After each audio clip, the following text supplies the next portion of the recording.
Why do you think Jesus emphasized peace so much? Yes. Well, I think obviously because he knew we would be operating in a highly relational world, and that wherever there are people, there are problems. Wherever there is community, there is conflict. And the greatest relationships are based on how adequately you are able to handle conflict. A friend of mine says, and I love this, a conflict delayed is a conflict escalated. So the longer we push it down the road, the more difficult that thing becomes to talk about. Another great one liner from a great thinker is if you don't have the conversation around the issue, you'll eventually have a conflict around the person. And so we have to delineate between these things. And the first thing we have to reconcile is we will have conflict. That it is a part of healthy relationships, both in our home and beyond our homes.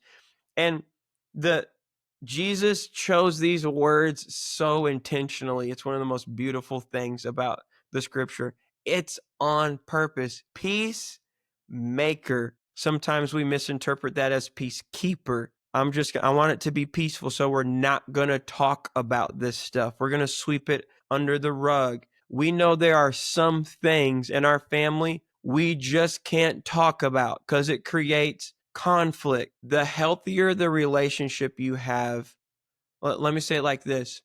Um, the more you can talk about, the healthier your relationship is. The less you feel permission to speak about in a relationship, the weaker that relationship actually is. If we can talk about it, we can manage it. But what Jesus does is he doesn't just give us peace. There's never a time in scripture where he just gives us peace. But he always gives us the ingredients for peace. So it's like Lorna is a great cook. She's awesome in the kitchen. She can throw down. And, our family loves chocolate chip cookies. She makes chocolate chip cookies. And she likes to make them with the chocolate chips and the whatever else you make cookies with. I don't make cookies, the flour. I don't. Do you use eggs and chocolate chips? I don't know what you use. I'm Yes. getting it confused with Yes, you do. pancakes. Okay, all right. So you get all of the ingredients and you mix it all up, but you have to make it. You have to make it. And it's the same thing with peace. You have to take thanksgiving and gratitude and humility, and you have to make peace. You have to take self-awareness and forgiveness and mercy and make peace. You got to take compassion. Like you got to put all the ingredients in the bowl and you have to make it. You have to make it with a prayer life. You have to make peace with a playlist, these ingredients of worship, of generosity. These are the ways that we keep our soul in peace, that we keep our mind at rest, that we keep peace in relationships. We have to actually make it.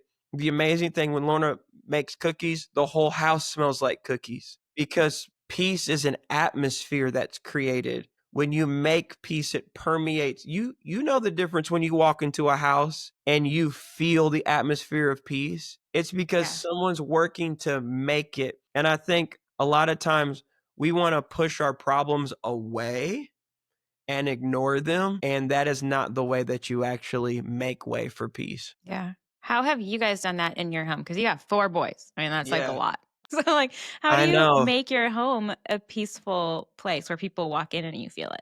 Because Yep. everyone knows, everyone can totally imagine the one home that everyone wanted to be at, and then the one home that you walked in, and you're like, ooh, you know? Yes, Yep. yes. I think it's an atmosphere where people are safe and they're safe to talk. That is something that we have tried because my parents did a lot of talking, but I'm not sure they had the tools to get us talking. And so we try to, and it's hard for everyone to feel like they have their time with 4 boys. But we just say, "Okay, Kanan, thank you for sharing that. Lawson, how do you feel?" And we've sat down around the fire outside making marshmallows. We've sat down around the kitchen table in the living room, and we've had hard conversations with our boys, and they're all very young. But those seeds of resentment are planted early and they grow. So we sit them down. Lawson, when Canaan did this, how did this make you feel? And they'll talk. They'll talk about themselves. And what they have a hard time with is, okay, Canaan, hearing your brother say how you made him feel when you did that. How do you respond to that? What do you think about that? Whether or not you love him is not in question here. We know that you love your brother.